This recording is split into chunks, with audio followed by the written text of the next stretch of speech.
Hello, welcome back to the channel. Today, we're diving straight into how to use the Gantt chart for task progress tracking in Zoho Project. First up, you need to log into your Zoho Project account. Now, this might seem like an obvious step, but remember, access to your project data is the first key in tracking your progress.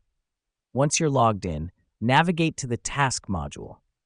This is where you'll find the Gantt chart option. The reason we go here is because the Gantt chart is a visual representation of your project timeline, helping you get a bird's eye view of all tasks and their progress. Next up, click on the Gantt chart tab. Now look at the top right corner. You'll see a Show dropdown.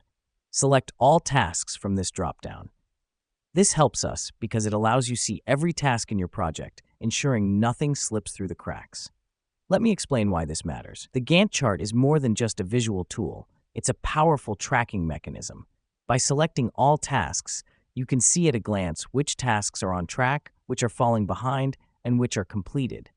Now that we've done that, you'll see each task represented as a horizontal bar, with its length corresponding to the duration of the task.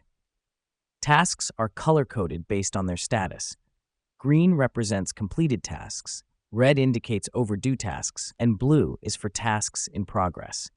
The reason we do this is to make it easy for you to spot any potential bottlenecks or delays in your project. Here's what's happening behind the scenes. As tasks are updated, the Gantt chart dynamically changes, providing real-time visibility into your project's progress. And that's how you use the Gantt chart for task progress tracking in Zoho Project.